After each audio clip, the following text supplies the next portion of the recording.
latest generation GT3 RS, you're either in prison or through the bush. James, Mr. JWW, is back, sharing his car collection and the crazy stories behind them. Aston Martin DBS, we bought it blind. Turned out that this car had been in a crash. The rear bumper was held together with wood screws and glue. When I say glue, I mean like Gorilla Glue. Literally. Is this like a six-figure repair bill? Well into six figures. Yeah. If it wasn't for the fact that the Revuelto isn't a limited production numbers car, that is a hypercar all day long. What else is in the collection? Oh, Volkswagen XL1. Weird looking wedge. Exactly. So this was a Ferdinand Piech project, and he literally commissioned the Bugatti Veyron. Simultaneously, he also commissioned that car. If you could only have one of your cars, everything has to go, you can only keep one. Christ, Rob. So it would either be the... What's your current car collection? I don't own a personal car at all. Oh, wow. Is that because they're in your business? Yes. Right. Yeah, exactly. People in the comments are getting smart on this. Yeah. So what cars are in your business? There's a low drag E-Type. There's a Toyota GR Yaris. A Murciélago LP640. Which Is that the white one in the car park? No. It's a black one. Right. It's a delivery mileage car. Oh, it's shit, never I burned know a the tank of car. fuel. Yeah. Careful, he'll want to buy it Which off we you. should speak about. Well, Yeah. we've His got, trousers we've just got, moved. we've got a white. We got some time. It's a good car, that is. It's a good car. Yeah. Revuelto. That's my favourite car right now. Right. Which is interesting because that car seems to have split camps. Yeah. It's like they either love it or hate it. Since I put an exhaust on it, it's the best thing. I don't know since why last year. people It's so could good. possibly hate it. But it's so good. It's a great car. It's 1,000 brake horsepower. It Yeah. looks amazing. Yeah. Yes, it's hybrid, and people are trying to stay away from hybrid. But I feel a lot of people have negative things to say about that car that are not in the market for it, Yeah. and have no intentions of buying one. Right. Do you know what I mean? Well, that's most of the comments on YouTube, isn't it? Yeah. No disrespect to our viewers, but like when you said you'll reserve judgment on the 12C until you've driven it, I said fair enough because I respected the fact that you're not going to go and slam something before you've even driven I'll it. slam the Luce there all day long. yeah, I haven't driven that. What good can you say? We've got our own section on this podcast for that. Okay. Right, Yeah. so Senna, you have a Senna? Yeah. well, could we just go back to the Revuelto? What exhaust have you put on it? I put a Valvetronic exhaust system on it. And it really changes it, does it? It is like, it's the most profound shift in the experience of that car. It is absolutely, I know the most cliche thing to say when you stick an exhaust on a car is it sounds like an F1 car. This sounds like an F1 car. Like it is sensational. I can't believe that. I've actually got adrenaline in my fingers. Like, it's insane. And the greatest thing about it is new supercars and new, hypercars these days. It's actually no fault of the brand. They are under such heavy legislation and red tape. Emissions. Yeah. We're transitioning at the minute from Euro 6 to Euro 7 compliance. Right. And the restrictions and laws that they have on them now, they simply cannot make what they want to make. And so the Revuelto gets to exist as a naturally aspirated, high-revving V12 engine because they put a battery alongside it. Right. So would you sooner it not exist at all? Yeah, I don't even look at the Revuelto as a hybrid car. It's not. It's not really. I mean, I don't look at an very best. SF90 as a hybrid car. I mean, you've got 6 miles of range. 6 miles of range. Yeah. Do you know what I mean? That's This is good. not a hybrid car. That's it just because delivers you more power. That's exactly right. That's because it's not there for driving around a town. No. To be quiet. Otherwise, they'd give you 50 miles of range. Yeah. Like the new RS5, that's a hybrid car. Yeah. Right. You could go about most of your day in E mode on that car. Yeah. The Revuelto has followed a similar trajectory to what happened with hypercars 10 years ago. The LaFerrari, you're not going to call it a hybrid, are you? It's not a hybrid. It's a hybrid assist to help with torque fill, and so that car, funnily enough, if you look at the ingredients of the Revuelto, the next closest car is a LAF. In that, it's a naturally aspirated, high-revving, mid-rear engine V12 built around a carbon tub with a twin clutch box, right? If it wasn't for the fact that the Revuelto isn't a limited production numbers car, that is a hypercar all day long. I agree. Yeah, 100% Yeah. agree. I mean, it's 1,000 horsepower. I think anything 1,000 horsepower with a V12, that's a hypercar. Yeah. That's a hypercar. Yeah. Okay, so carry on. Did you say a Senna? Have you got a Senna? Yeah. That's been on the channel for a long time. 5 years or so. Is that as hard a drive as everyone says it is? I've not driven No, it. it's like a 765 LT with a big wing on it. Right. A Senna doesn't become a Senna until you take it on track and you can put it into track mode. Right. I would go so far as to say a 765 LT is a better road car. Yeah. And when I say go so far as to say it's a better road car. Yeah. I've said this about Senna's on with different conversations with other people before. It's a great car. It's not for the road. It's not. No. It's too big. Yeah. It's so wide. It's so big. Weapon of a car. It's not really UK road usable. Yeah. There's no fun on a motorway in a Senna because you're just losing all the MVH, emotion of it. The road noise is insane. Imagine, When we film inside that car, we have to use what's called, not to nerd out, but we have to use different mics. They're called 32-bit float mics, which is it's a mic that doesn't blow out if it's too loud. It's the only car we've got where we need to use that, and it's not for the exhaust or the engine sound because they don't sound that great. No. It's for the road noise. Right. Like constant. Wow. Constant, yeah. But when you get it on track, and to be fair to McLaren, and I think it would be interesting as well to talk about Valhalla, right? Because I think that's a confusing car. McLaren were unapologetic in the purpose of that car. They didn't say it was a road trip car, or it just so happens to have a set of plates on it so you can drive it to the track. Yeah. When you put Senna in race mode, that car is unbelievable. However, most people don't do that. They think great, sexy hypercar for the road, and then you drive a 765 LT and you're like, actually, that's better.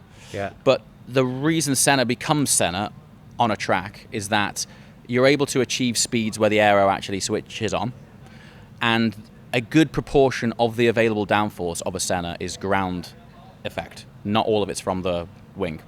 So when you put it into race mode, the ride height of it slams down like hard, to the point where even on Silverstone it skips out. Right. And you unlock everything, all of the CFD testing and aero test that they did and developed over 860 kilograms of downforce on that car. You only unlock that when you can have air flowing over it and under it at that speed. Yeah. So you'll never experience a Senna on the road ever because you Right. can't access it. The problem is when you drive a Senna on track, it ruins it for you because you then drive off the track and on the road, and it's just a loud, compromised car. Yeah. So it's a very cool thing, and to be fair to the brand, they've done a very good job of designing it and executing what it was made for. But I think because people see it having a set of number plates on it, they're like, oh, it's like a GT3 RS from that brand. Yeah, but It's not. the clue's in the name. Yeah, absolutely. It was called Absolutely. after a F1 driver. Yeah. Who drove cars on the track. Mm-hmm. I mean, it is. Yeah, it is. yeah. I say to people all the time, the car is a track car. It is Totally a track car. Yeah, that's it. So it's cool. What else is in the collection? Aston Martin DBS. The Superleggera or the one before? No, the 2008 Right. manual Manual? V12. Yeah. The manual Cool. V12. Right. That's been on a fascinating. Is that the one That's out the there? green Yeah, one yeah. parked out there. Yeah. And next to it's the manual 991 Yes. GT3. I bought that off Sir Chris Hoy. Oh, really? That car. Yeah.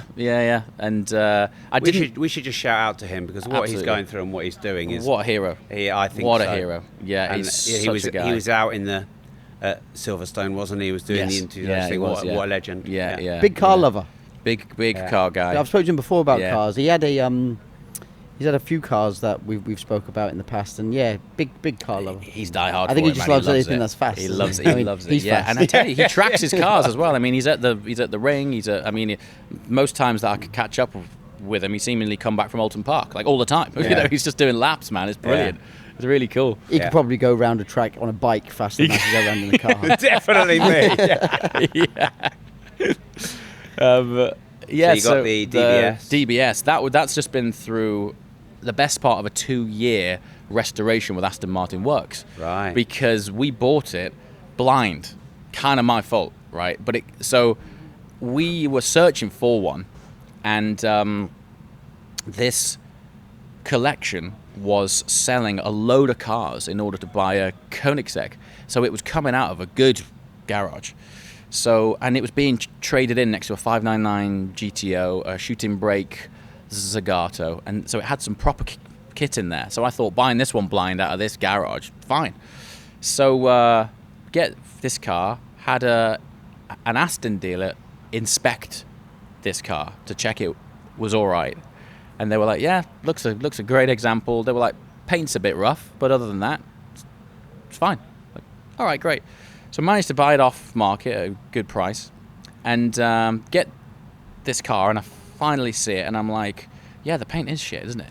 I said, but, maybe I'll drive it for a year, and then from a content point of view, doing work on cars is great. So I'd been on a journey with Aston Martin, not Aston Martin Works, and we'd co-designed a special edition DBX when it first launched. And as part of this journey, I developed a paint for it.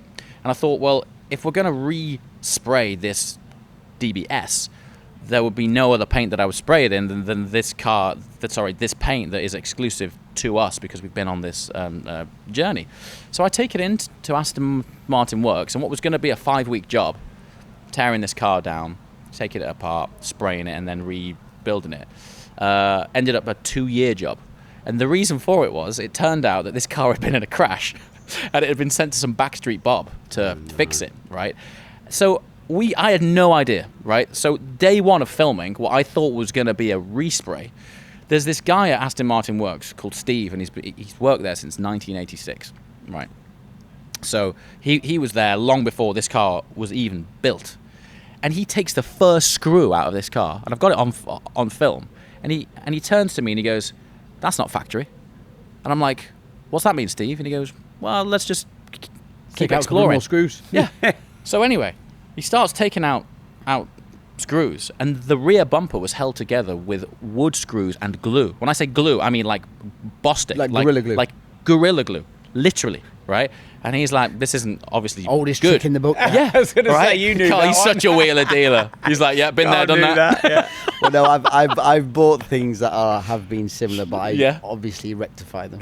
I'll tell you a story in a minute. Christ. So I'm like, "Oh, all right, shit." And he goes, "Yeah, it's not looking great." He goes, "Obviously, it's been involved in an incident, and it sure as hell hasn't gone to an Aston dealer to get fixed because we've got wood screws here."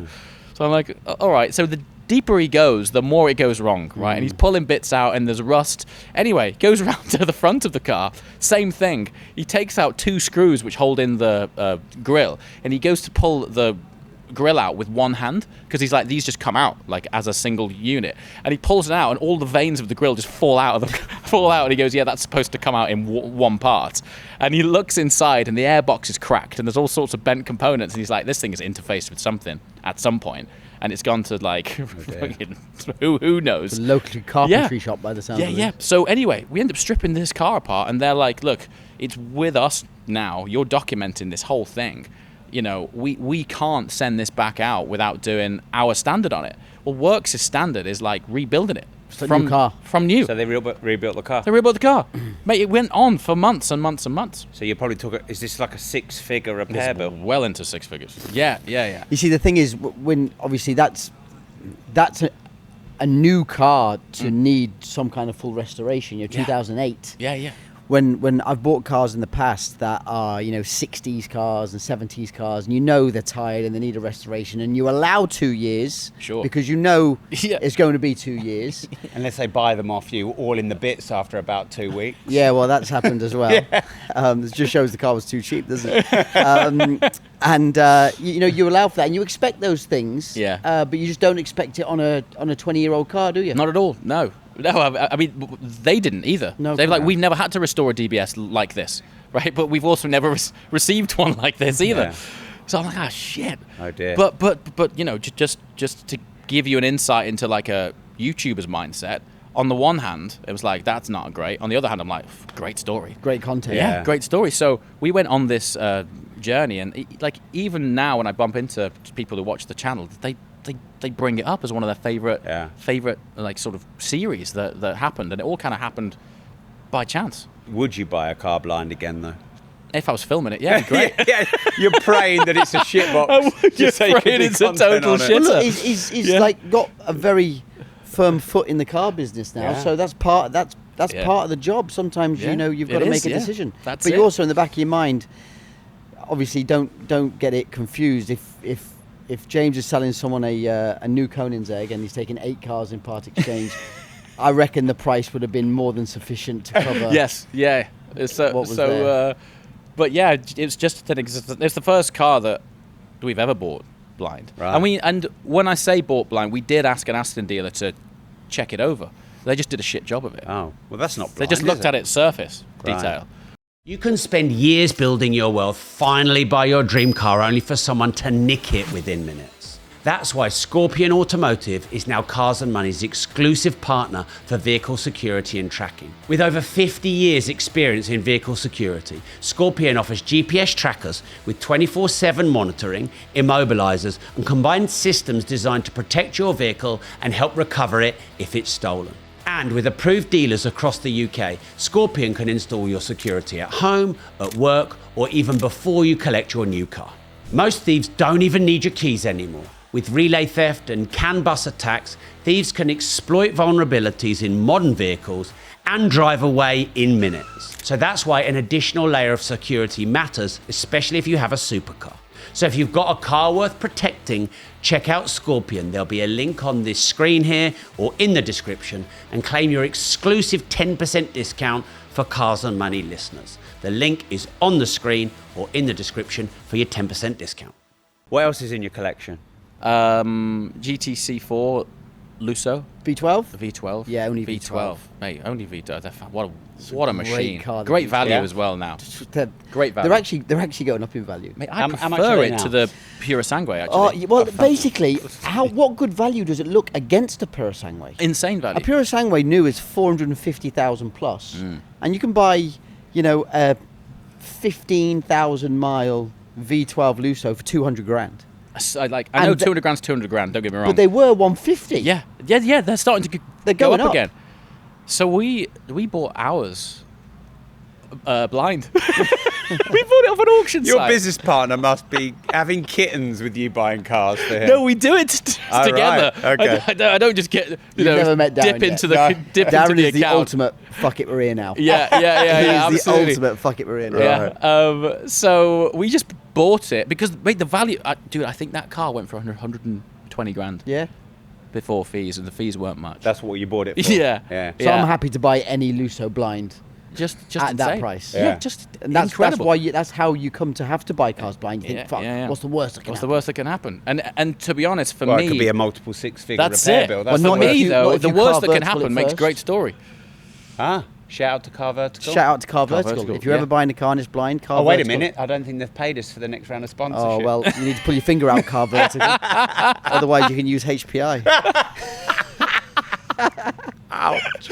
No, we're shouting about you. Use them, to be fair. I do you? use them, to be fair. And I Yeah. would say the same thing, even if they didn't sponsor us. Yeah. But yeah, no, I mean, that saves a lot of... That's half not blind, is it? That's just half not blind. Yeah, impaired absolutely. vision. Yeah.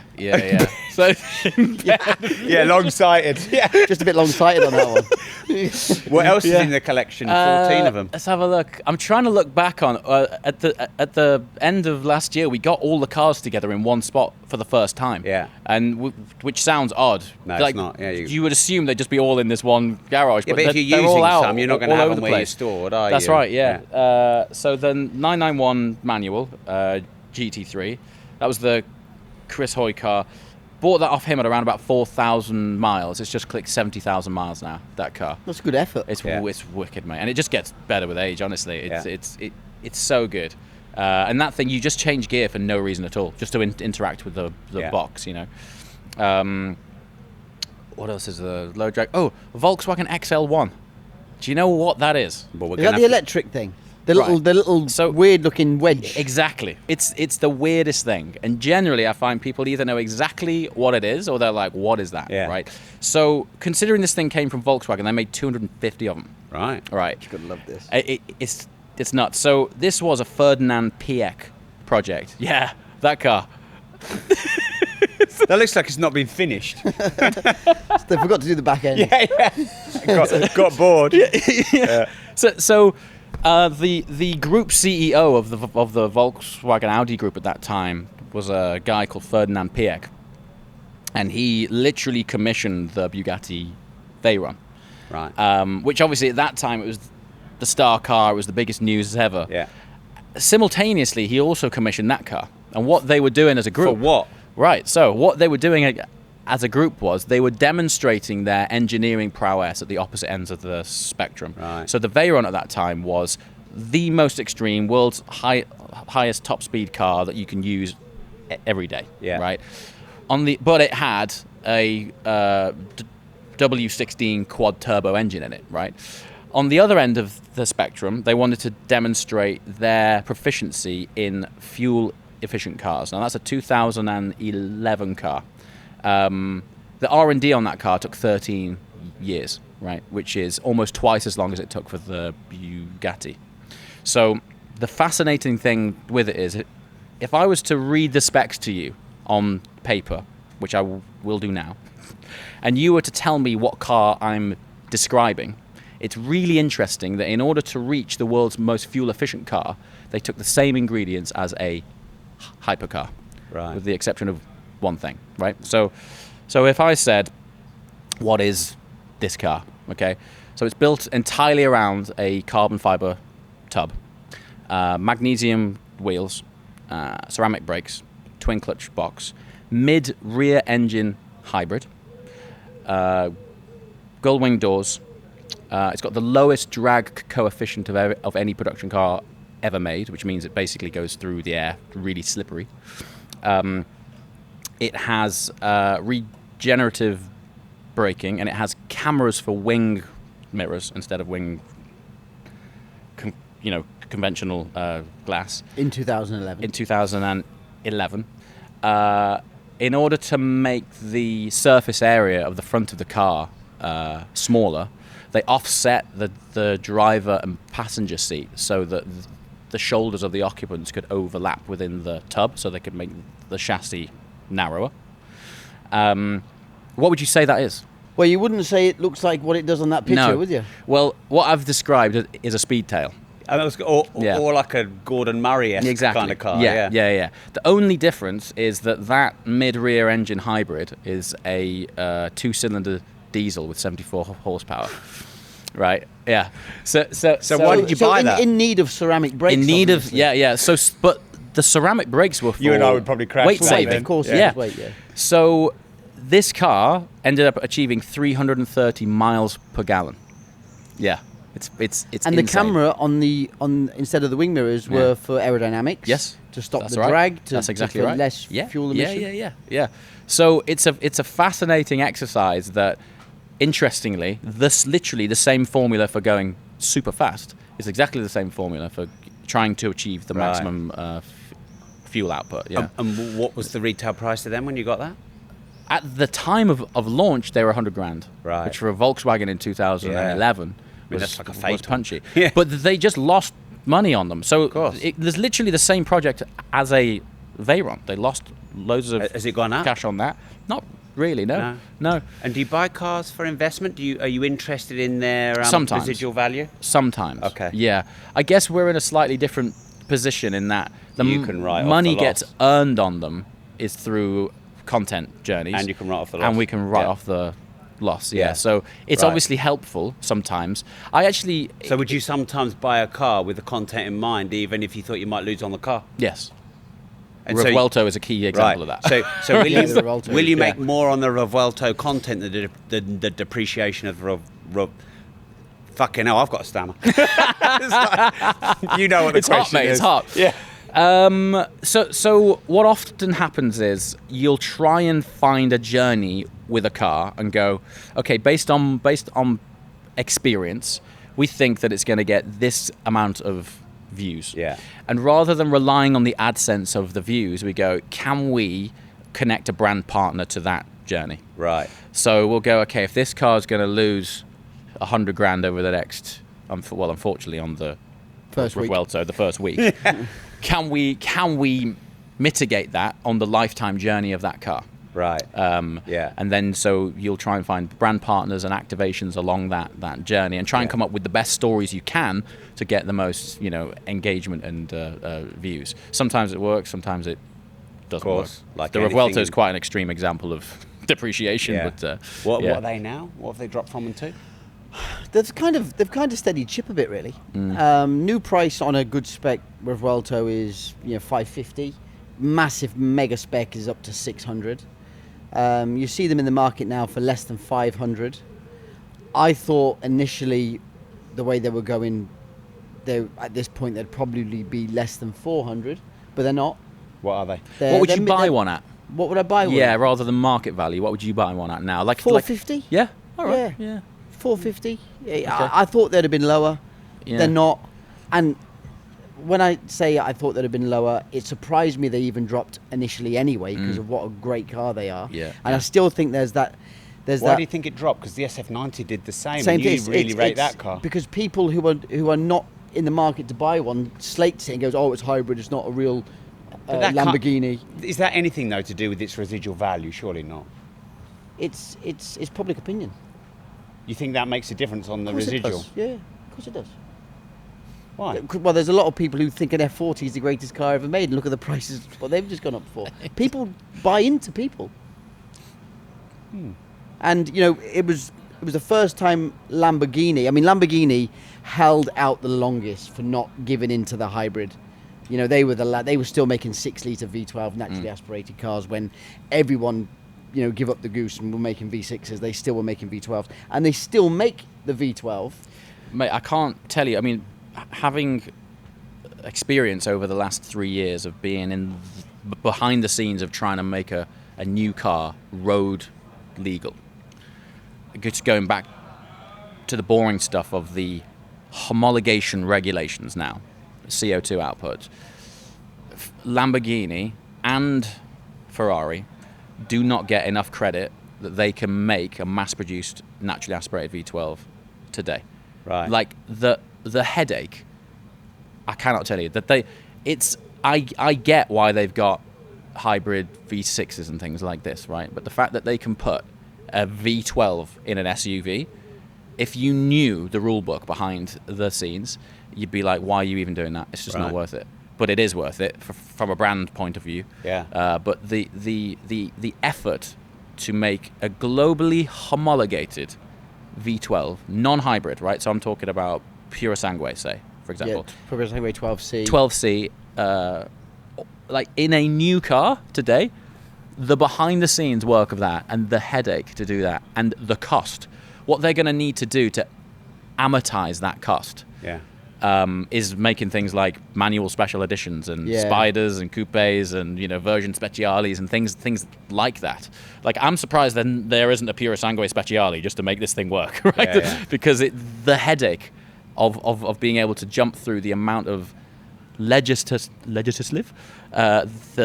legislation to get a V12, a big thumping V12 over the line now is just insane. So, and how many units do they have to produce in order to have to go through them legislation? Is it more than 500 or more than 600?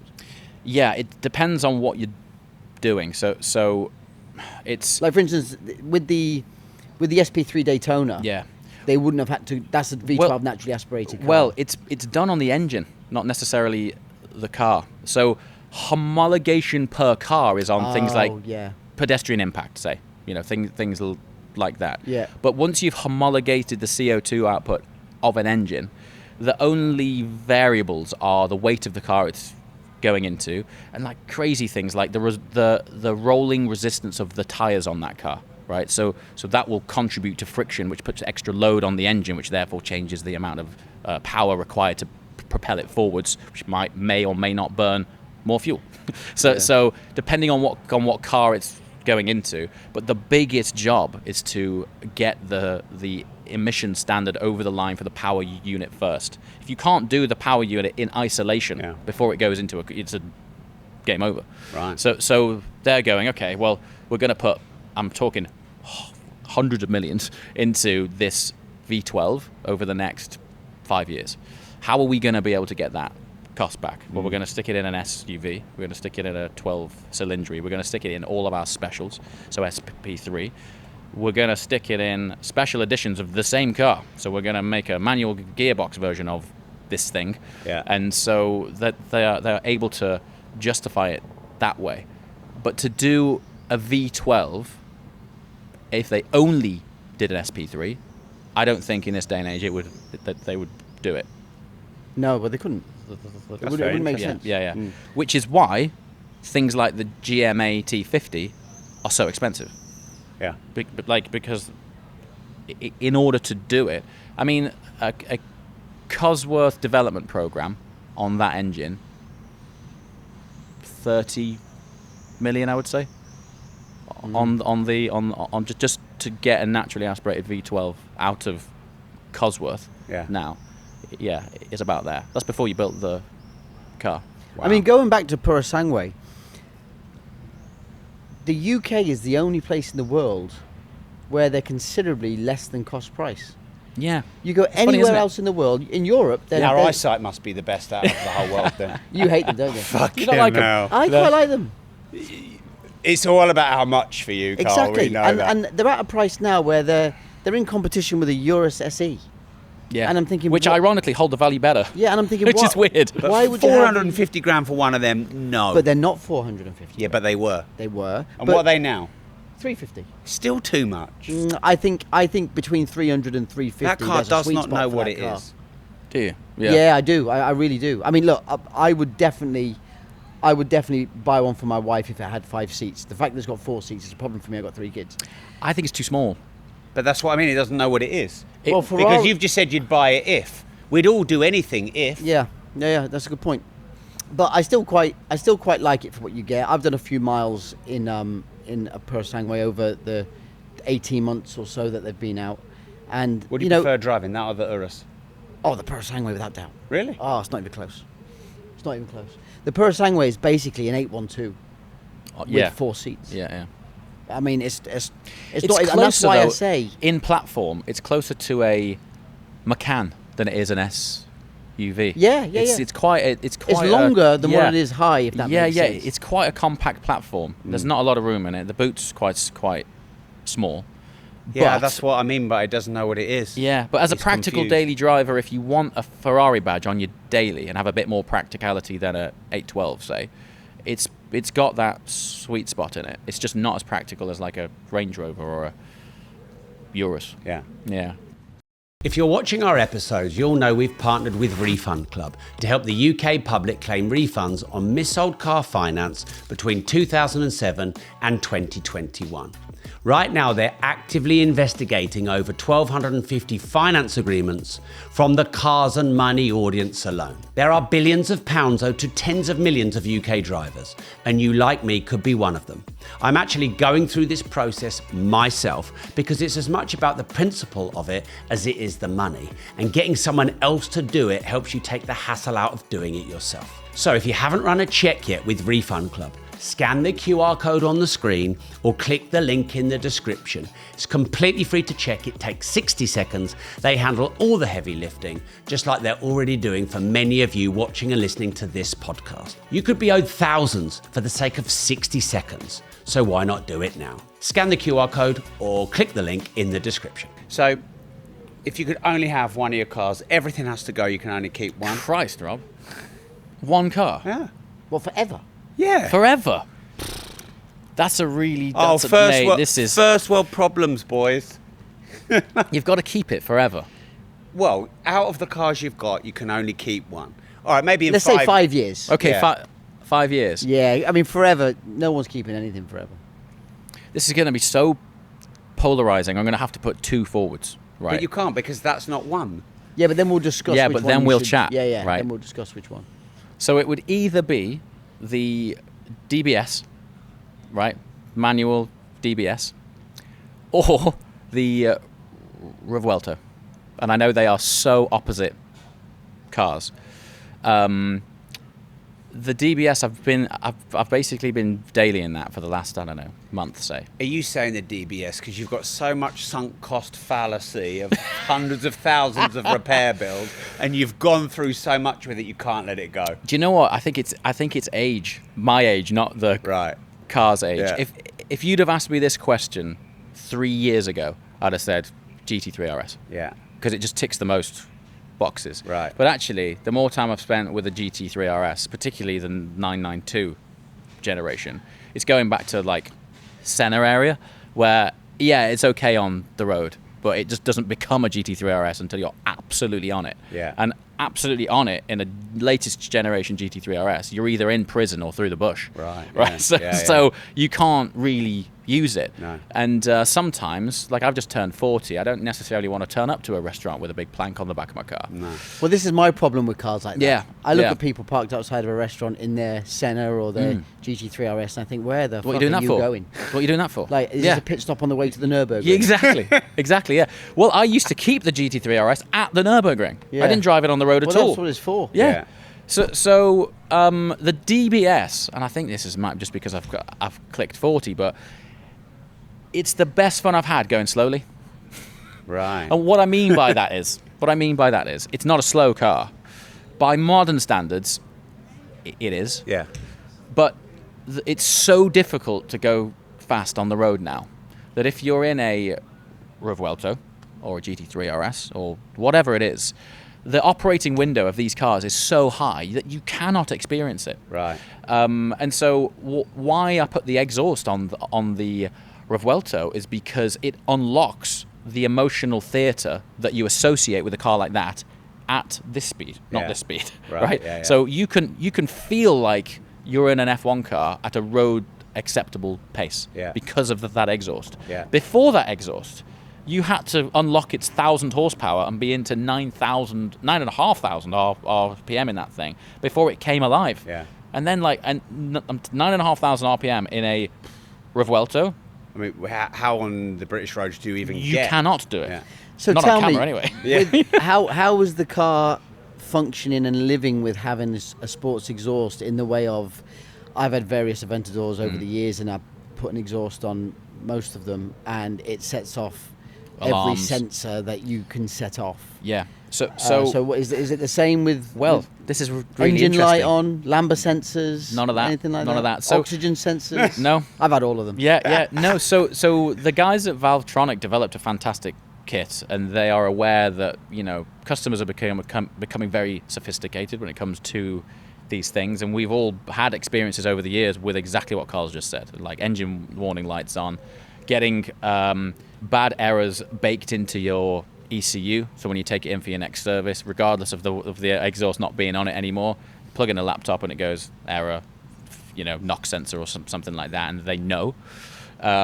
So there's blockers that you put into ECUs now that literally trick its brain to go, everything's fine, Right. still got its cats in. The reason that I rolled the dice and it worked out on the Revuelto was that it was a hybrid. So hear me out. So the hybrid assist on the Revuelto gives you such low down torque assist that you don't have to use the RPM at all, right? So you can be doing 30, 40 mile an hour in that car. Most of the torque is coming from the hybrid and the RPMs are low. So the exhaust never booms. It's brilliant. And it actually acts like that. Whereas in an Aventador, forget it. It's like, whoa, like completely bass boom, blowing your ears out as soon as you touch the throttle. No hybrid there, so it has to lean on the engine.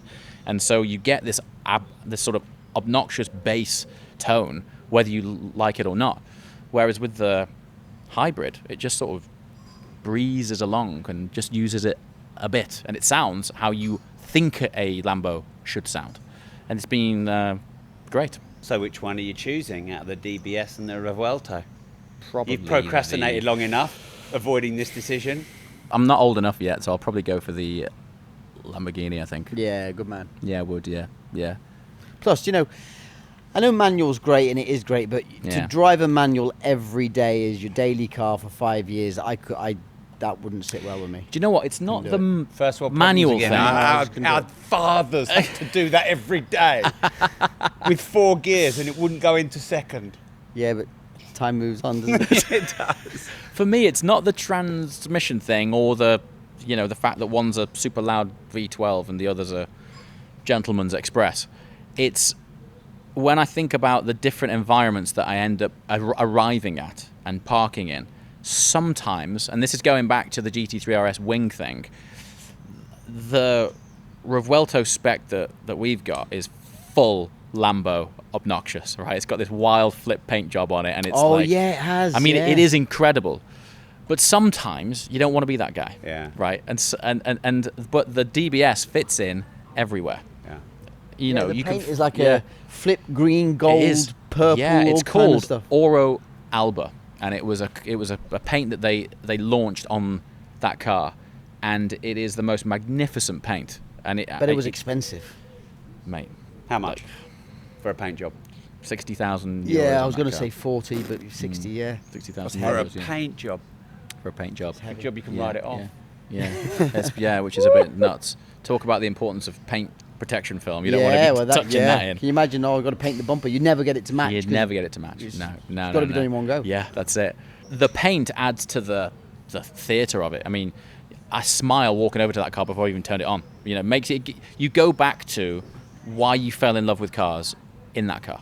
The sound, the look of it, just the drama, the doors going up, and it's all very cliche, but it's one of the reasons, as a teenager you've got a poster on your wall of scissor doors and something loud, right? Yeah. And sometimes, as sophisticated as you like to think you are, off the back of all of the automotive experiences that we're fortunate to have, sometimes you just go back to being a big kid and want to have a great noise and a cool.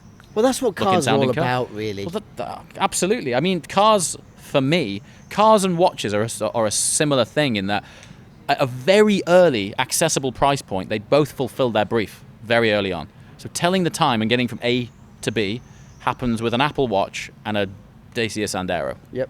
If you're concerned about the functionality of a car, anything after that is led by the heart or the ego. Exactly, Carl. Or the ego. So it's brand perception, it's value perception. It's look at me, I'm in something expensive. But I really believe that a proper petrol head doesn't care about that. Really? Really, absolutely, yeah. But I think the fact that they brand themselves a purist and a proper petrol head is still the ego. It's like wearing an understated watch. You still want to know, oh, this is vintage, or this is... someone wears a vintage Patek. Yes. And this goes back to the likes of this car behind us. Yeah. Okay? Similar kind of thing. Yeah. Where you get to a point where you can have the new stuff. You've probably had the new stuff. Yes. And you're surrounded by people who have got similar. Mm-hmm. Or more. And you think, I want something that somebody else hasn't got. Yeah. And so you go understated, but it's still the ego to say you're understated. I'm not saying that doesn't exist, obviously, right? But I'm talking about an authentic driver petrol head, right? What I mean by that is, say said hypothetical character is at a car meet and that person steps out of a Daytona SP3 and they have parked next to a Mark 1 RS, right? They will still be fascinated in talking to the owner of that Ford because they are interested in cars, not on a surface level, but in an engaging driver's point of view. I would argue, having experienced both, that car is 10 times more fun than SP3.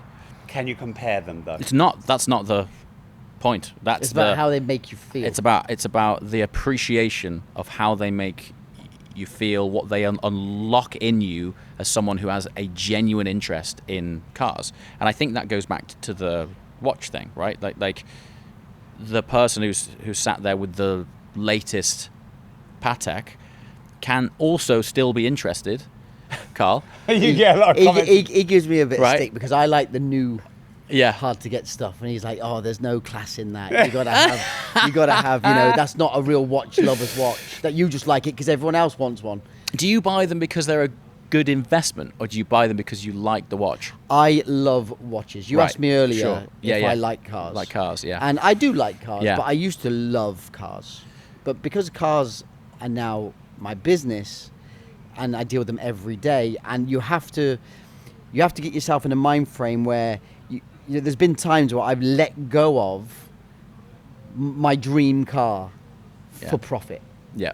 You know, You do that again and again. of course you would. And once you've done it once, every time you do it, it's a lot easier. Yeah.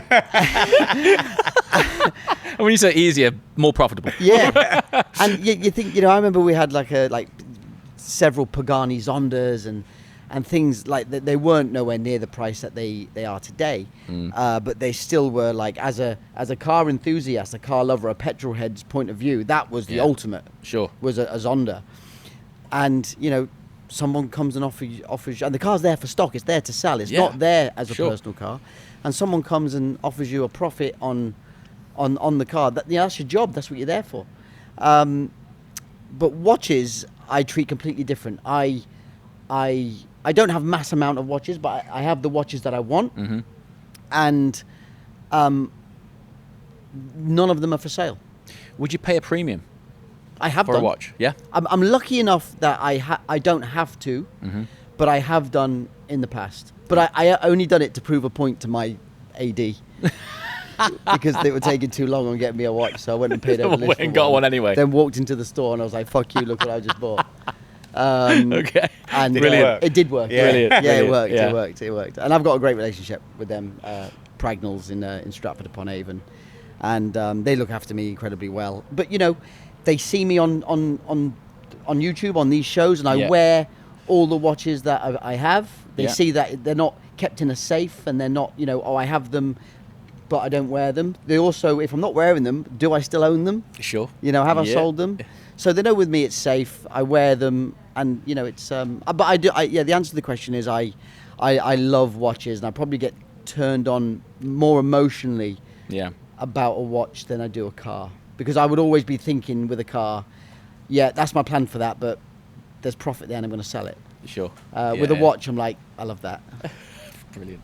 Tom Hartley Cars is the UK's leading supercar dealer with over 55 years in the business. Not only is our available stock second to none in the UK, but we make buying or selling your supercar a seamless transaction with instant decisions and payment when selling your supercar to us. When buying a super, classic or hypercar from us, our service is totally unmatched. Please call us today or visit the website tomhartley.com. Final question for you. Right.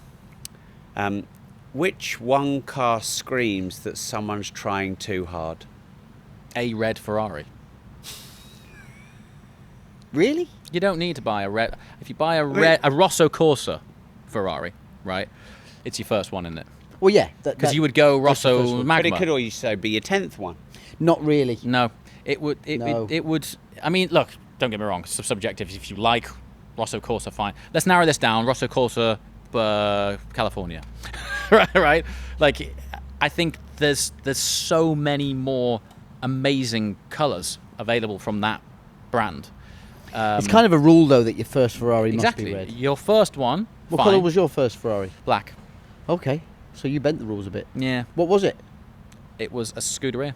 That's a 430 Scuderia, which I also crashed. I was about to say, I remember there was Yeah, I a did. bit of a story with that one. Yeah, that one too. And the Ferrari after that was also black. It was a 458. Which I've crashed one of them. Yep. And Rob's crashed one of them. We've all crashed There one of you them. go. Okay. so It did cost yeah. me nearly £1 million to find that out, though. No, me either. Yeah. And the thanks award for goes to... reminding me about that. Yeah, I mean, look, surprised me, that answer. well, it's a cliche thing, isn't it? A red Ferrari. But in a Do lot you know of what? them, in a lot of them, doesn't it help the value? Yeah, 100%. Yeah. So is that not Can that's not do. I trying mean, too hard, is it? If you I want- don't know. I would argue a special paint is more valuable than a Rosso Corsa paint. A special red paint. Yes, like if you had, Rosso Mugello or Fiorano or Magma's great Magma's colour. unbelievable. Great colour. I remember seeing a Pista that you had for sale going back years ago now, and it was in Rosso Magma, and it was unbelievable. I know. Spectacular. Yeah, shade. I remember the car. That was a tailor-made car. actually. Yeah. And the first Pista I had, I bought it walking around the Festival of Speed. You're joking. Which is kind of where we are now, guys. And the guy was like, look, next week, and it was the first one in the country. Oh, wow. Next week, I'm getting It's my 488 Pista. Yeah. And at the time, there were no big money over list. Well, they're bigger money over list now, but, you yeah. know, they've been on a bit of a roller coaster. Yeah. And that was Rosso Modello. Fabulous. And that Again, was nice. it was the first car in a special red with a single stripe, Fantastic. not a twin stripe, not a pin stripe at the side of the single stripe, just one single stripe. And when I seen it, I was like, don't know how I feel about that stripe. Yeah. Because normally a single stripe has two pin stripes. A complementary stripe. Breaks it up. Yeah, looks it's nice. cool. This was just like an A4 sheet of paper that just went across the car. Yeah. You know? Yeah. And I thought, I'm not really sure about that. Gold wheels, Okay. tan inside. All right. And I mean, it never hit the website. It just gone. Was like bang. Yeah. That is not a normal. And even if I was offered that car today, I actually sold it to South Africa. If I was offered that car today, I would pay more for that car because of the spec. Yeah. That when I initially seen it, I was like, oh. Yeah. I didn't at the time. I didn't care if it was When I yellow saw or it, pink spots. When I saw it, not when I seen it. When I saw it. When I saw it. Yeah, exactly. Not when I seen it. Having a dig at Carl there. I know, they love it. You should see it. They love it in the comments. They love it. I mean, you're very articulate. Yeah. Putting him to shame. The award for the most articulate person. Who holds that? Where's that at? Well, yeah, but if you had two Pistas now or then, and one was Rosso Corsa and one was Rosso Fiorano, the Rosso Fiorano one would Obviously, yeah, because would be priced higher. It's a special car as well. I think all special cars are worth considerably more in a special colour. Yeah. It doesn't have to be red. It could be, you know, a Verdi something or other, Hiker special or something. green, whatever Yeah, it may be. it. And it's like, you know, it's kind of like a one-off, isn't it? Yeah. How do you source cars? What do you just? Because I see you put stuff on beats out. people up You could go until they give you. but sometimes you'll there's put many like a techniques post that I out have. Some are on physical. Instagram, and you'll be like searching for this. Yeah. Right. Which is interesting. Yeah, well, you know, I have a massive client base, as you can imagine. And I keep in touch with all clients, whether it's, you know, a new one that we've sold a car to or one that we've dealt with for 30 years. Always keep in touch with them. They're always changing their cars. There's always new clients come and go as well.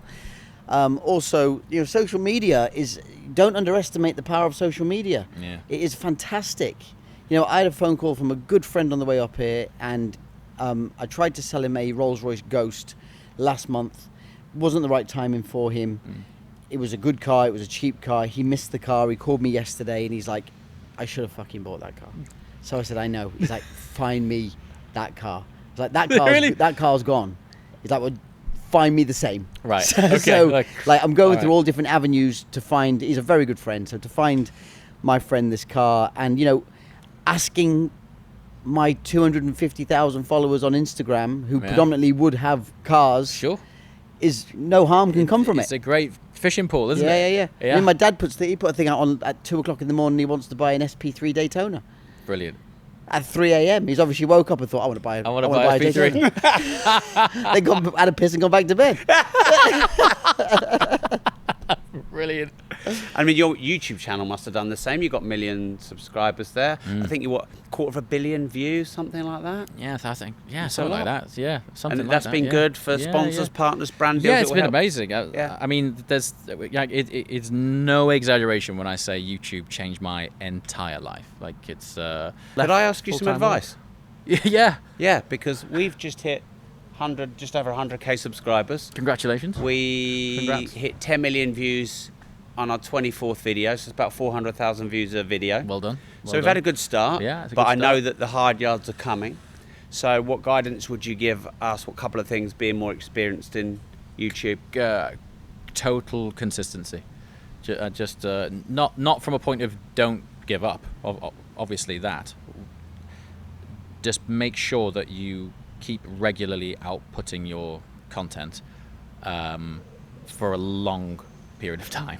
It's just the consistency of it. I mean, if you upload on an irregular basis too, particularly with you being a show. Yeah, we do. People tune in for the show, yeah. right? So if you, I don't know what time it goes live. Wednesday 6 p.m. every week. Right. So if you go Wednesday 6 p.m. every week, make sure you go Wednesday 6 p.m. Unless week. England are playing football. Well, we had to Yeah, divert that's a it slightly recently. different. Yeah. That's a slightly We did. different thing. I wasn't happy about that. I was like, fucking Yeah. Wednesdays are our day. The Wednesday, Fuck the football. yeah, forget the World Cup. It's like, this our day. How Yeah. dare they play on our Yeah, day? yeah. I mean, you're You were really pissed. fortunate. And he's like, what are you doing tonight? I'm like, watching the football. You're fortunate because you've got your format. You don't have to think of a new subject every week. You No, sit but we're down going with a guest. to have to keep reinventing it, though, aren't we? I don't know think if you so. are. I actually don't think every so. guest is different. Yeah, Everyone's got a every different guest is story. different. Every guest is different. Yeah, there's a couple of shows that are out there, though, that they've hit, they've dropped. Yeah, but they don't involve me. Yeah, Did you just say that? Yep. live. Brilliant. Yeah, So you literally think it's consistency?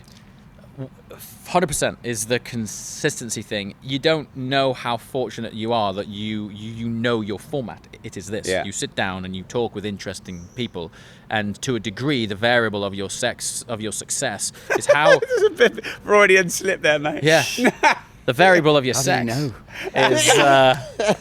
Ask Carl about that one. Carbon sex is going to be one of our other channels. Yeah, No, yeah. definitely The variable to your success is how interesting your guests are and how good are questions you can ask to make sure that those questions are engaging enough for the audience, right? But for us, as you know, like, it's really unfortunate because we have to come up with basically something new every week. And when I say something new, I know I'm not going to sit down and ask questions to someone in this format. 1 minute I'm on a new car launch in Spain. The next minute I'm doing a factory walk and talk in Sweden. Yeah. The next minute I'm crashing a car at the Nürburgring. The next minute I'm rebuilding an Aston Martin DBS.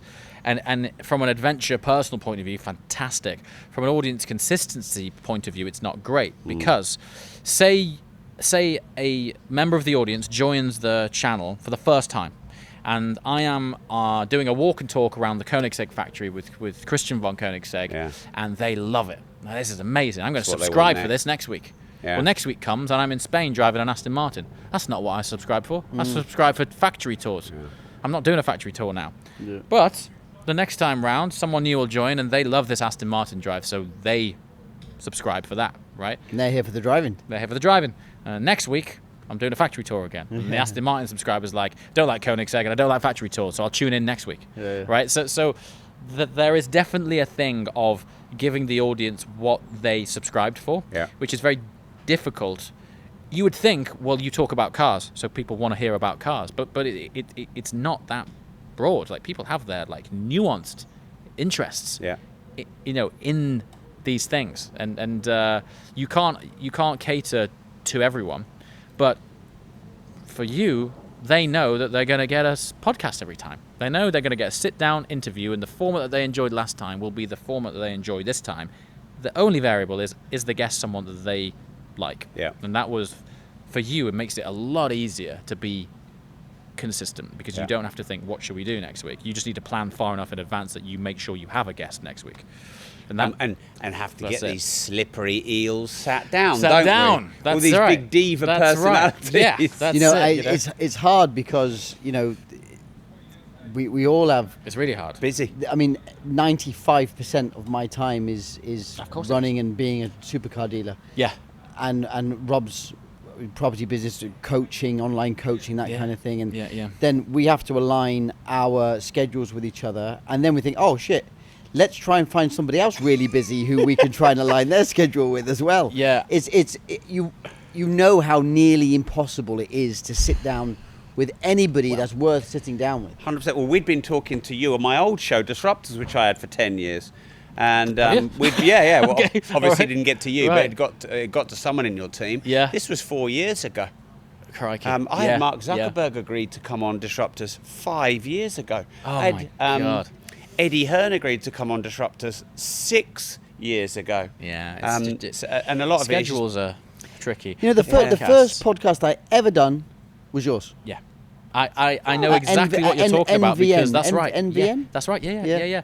So I started a podcast. We probably did 7 or 8 episodes, maybe. And talk about consistency. Yeah. And I'm feeling exactly what you're speaking about right now because, in a way, obviously, interesting guests are really important. But if you if you want to do a podcast that you don't rely on that, and you know you can bang it out every week, you want to almost talk amongst yourselves, because you know you're going to be able to do that each week. Whereas when we did the podcast with you, Carl, I had David Gandy, I had you, I had Bruno Senna, I had Guy Berryman, who's the bassist from Coldplay. I had all these interesting folks on there, but with very interesting schedules. And very quickly I was like, these guys don't drop everything and just join a podcast. And I was reliant on the interesting guests. And that is the game. In the end, it was just way more interesting for me. Today's a perfect example. I come to the Festival of Speed every single year. Yeah. It's a massive event, very important to me to attend it. It just so happens you're here. Yeah. You attend every single year. Yeah, that's it. Have we got a couple of hours for each other? Yes. Yes. Let's kill two birds with one stone. And that's the way we have to do it. Yeah, that's the way we have to do it. Of course. So, yeah, I think for you, the longer term you can plan, the more you've got in the can. I'm not a long-term planner. I'm not a Let me tell you. long-term kind of guy. So glad, I'm buying you a drink after this. If someone called me this morning with a car for sale in Edinburgh, I wasn't coming here today. Yeah, well, that's because that's your priority, isn't exactly. it? Right? Well, I get it. I understand it. Carl is fucking great. He is fucking great at this, and I love him. And I know he's busy. I'm predictably Can I ask you something? unpredictable. Right.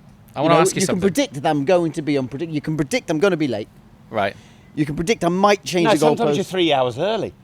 When? You a couple of times you've been so early. When Nick Sahota, you were fucking 2 hours early. Only he's got 50 cars. I know, mate. I was like, I might get a deal out of this afternoon. But There's method in my madness. You're mate. either 2 hours early or... Depends who we're going to see. Depends how many cars I could possibly buy. Can I ask you something? It's interesting to me that you guys have two primary businesses that are your life, your main earner, and you decided to do a podcast. Why are you doing a podcast? Like, why do you do it? Is it a commercial thing? Is it an enjoyable thing? It's interesting because it sounds inconvenient for you both. No. From my point of view, initially it's great for marketing. In the old days of advertising in a magazine or a newspaper, and I've been all through that. I mean, that died years ago. Done. That's gone. So social media is a great thing. So I don't necessarily go on Instagram because I love Instagram. Sure. You go on Instagram because I'm putting a product forward. If it's one of my cars that I'm trying to sell, I'm putting a product forward that I want to try and create traction around. And it's a 50-50 split with this. I really enjoy doing it. Yeah. And I wouldn't make time for it if I didn't enjoy doing it. But also, it's kind of doing what Rob said that it would do. As a brand, it's helping our brand. You can see us on YouTube, and people enjoy watching YouTube and learn about cars and learn about the business and different other people's businesses and stories. And it's also great marketing. Like one of my friends said to me the other day, he's like, "Fuck me. I can't go on Instagram, I can't go on Twitter, I can't go on fucking YouTube without seeing you as soon as it first comes on." Well, that's Perfect. good. It's great. Front of mind. Exactly. Yeah. The person that wants to sell their car, Yeah. or they might sell their car, and this is going out to you guys. If you're thinking about selling your car, and I come on your screen, Yeah. I'm going to be the first person Yes. you call. Yeah, absolutely. And and you know what? That is happening. Cool. Good to hear. Yeah, so my reasons are...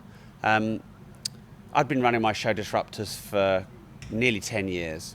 I'd probably come to the end of that theme in terms of my excitement of it. I've always owned nice cars. I got Ferrari 430 was my first car, was 27, 28 years old. And then Carl was the first car guy I interviewed on a non-car show. And it just really blew up. And we knew how to do the clips and all that because we'd had loads of experience and knew how to get it to get good views. And then we did 2 or 3 episodes together and it just did really well. I interviewed his dad, it did really well. I interviewed his brother, it did really well. And we just seemed to have this good rapport, which people comment a lot on the show. Yeah. So Carl and I went out for dinner and I just pitched him the idea. I said, I had this idea called Cars and Money. And his only issue was the scheduling and the timing of it. But other than that, he shook my hand and said, let's do cool, it. Man. Yeah. Brilliant. So, yeah, and for me, like, it makes us money. Obviously, we're both successful in our own right in the sense that the money we've made out of this show is pocket money, but I want it to be a big standalone venture on its own. Sure. Otherwise, it's a lot of time. Yeah. And also for me, I don't take any days off work ever. So this is like a day off in a lot of ways because it's not as worky. Yeah, sure. And also, through my show Disruptors, I met some of the coolest people in the world. And now through the show Cars and Money, I'm meeting some of the coolest car people in the world. That I would do that unpaid. Yeah. So, Which is why it'll be a success, because you're doing it because you don't need to do it. Yeah, for sure.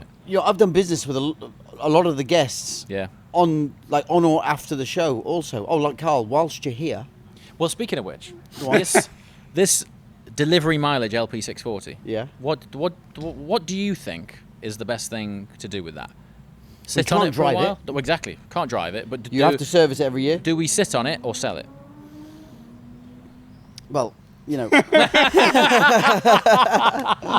on, let's have it live on the show. Let's have it live on the show. So What age is it? What are they? 2008. 2008 LP640 is black. Black. Is that a good colour for it? Yeah, I mean, there's not really a bad just- colour for it. Safe, isn't it? just It's a safe what it colour. is. It has not burnt a tank of fuel. It's 235 miles on the clock. I mean, I think Murciélagos honestly still have a way to go. Yeah. And you're very lucky to sell something at its absolute 100% Yeah, peak. peak. Normally, if you can get to 80% peak, you've done very, very well. Whether you missed 100 and it goes down and you just miss it and you sell it on the way down, or you sell it on the way up and think it can't go anymore, and then it just goes that extra 20% and that. But I think they've got more than 20% of what Left. the difference was to go. Yeah. So Yeah. yes, I would definitely sell it now to me. but Okay, but- What would you give for something like that? I would give. Well, it's hard for me to say that on the show because if I do buy it, everyone's going to know what I paid for it. Well, what would you sell it for? Not pay for it. Like, what would you list that on if it was to go on your site or? I think I could ask 500,000 for that car. Right. Okay. Wouldn't you prefer Here we go. to sell that? I don't. By the way, I won't get a kickback. Right. But maybe we can talk about that. Okay. Wouldn't you prefer to sell that car and get one with miles on that you can actually drive for, I don't know, what, 100 less? I don't know what you But you know what? It's actually a better car. That as a 200-mile LP640 is a better car to own as a collector's car than what it is to use as a driver's car. Yeah. It's not that good of a car. Like, it's an E-gear. It's not manual. If Yeah, it's manual, yeah. it'd be a different Manual would be kettle of like fish. £1 million. It'd be a million Yeah, quid. yeah. So it's not. It's an okay car. The car's cool. It looks good, but Do you not really? You obviously don't want to drive it, otherwise you'd have driven it. Exactly. Yeah. Yeah. And But is it because you don't want to drive it, or because you don't want to put miles on it for its Right. value? So this was basically a mistake purchase. Right. So the original intention was friends of mine who run a YouTube channel called Daily Driven Exotics, Damon and Dave. Damon has a manual pre-LP car, so just a Murciélago. 2002. Yeah, and he puts me in it for Monterey Car Week, and it's straight piped, and it's manual, and it's organic, and it's raw and pure, and it was one of the most enjoyable driving experiences I've had in a long time. So I was like, man, I need one of these. So at the time, we'd got a 997 GT3 RS 4 litre left-hand Wow. drive. Don't. Tried to buy one yesterday. Don't. At what price? I went up to 675 for a 6,000 mile car. Let's not talk about that. So What did we you are sell- searching what did you for sell it for? the. Did you Which have one? one of those? Yeah, I did, yeah. Yeah, and what did you Yeah, sell I it don't for? wanna speak about Okay, fine. It pains me too much. Yeah. Sorry. It's the Murciélago came along because the client of that car wanted a left-hand drive black 997 RS 4.0, which is what we had. So it was the right car and the right trade at the right time. Yeah, which you And- can't have seller's remorse about. Yeah. If it was the right decision at that time, That's it. Yeah, forget it. yeah. And so we ended up getting out of this car with the Mercy plus cash. So it was okay. But the idea of the Mercy was to be a channel car, and we were going to take it on a manual conversion journey. Right. You don't do that with the delivery mileage one, though. So it was because the opportunity was there to buy the right car at that time, and I've been scouring the market for LPs, and they were like, they just weren't right. They just weren't the right cars. Like, odd history, been in accidents, it just wasn't there. This one came up, and my mind went, this is so fresh. I know it's got none of these problems which I've been seeing, right? And then I put it online. I announced it on the channel, and the comment section went mental. They were like, "Are you gonna do a manual conversion on that? Like, you're insane. Why would you do that?" And I was like, "That's not a big deal. Like, it'll be fine. Drive it, right?" And what changed my mind was, like, audience comments are one thing, and you take it on board. But I had a lot of collectors email me privately saying, "If you're gonna do that, let me know, because I'll buy it instead, or just don't do that. Keep it pure." So then I was like, oh shit, maybe I have bought the wrong car. It was circumstantial purchase that was the right thing at the right time, but it didn't lead to being the right platform for what I needed the car for. And so I ended up buying. I mean, if you're going to do it, just buy a shed. 40,000 mile Exactly. shitbox. Yeah, I know. So, which is still a lot of money now as an LP640. Still a lot of money. I mean, LP cars particularly are, but it's such a great, like, what a machine. Like, the jump from the pre-LP car to the LP640 is quite a thing. Yeah, but you know what? There's mixed reviews in the market about which is worth more. Really? Yeah. Interesting. Yeah. Because one is the Series 1, the Series first 1, edition. Original, yeah. The original. I know. The LP640 for me looks considerably way better. Yeah. But then other people now are like, well, you know, that's the original. Yeah, I know. It's so, a funny you know, one. it's a split view. Yeah. So let's see. Maybe next time we catch up, I'll give you an update as to what's happened. But we've just been sat on it, wondering. Right. Well, thankfully, it's going the right way. And it has gone the right way fast. Yeah. You know, if you look in the last 18 months where that car's gone, it's a bit nuts. It's doubled. Yeah. So anyway. So I'd love to shout out your channel. Thanks. Your YouTube channel. How do people find it if they don't know? Mr. JWW. MRJWW. On YouTube, and then do you YouTube, Instagram, TikTok, all of the same consistent name across the board. Yeah. Okay. Yeah. James, thank you very much.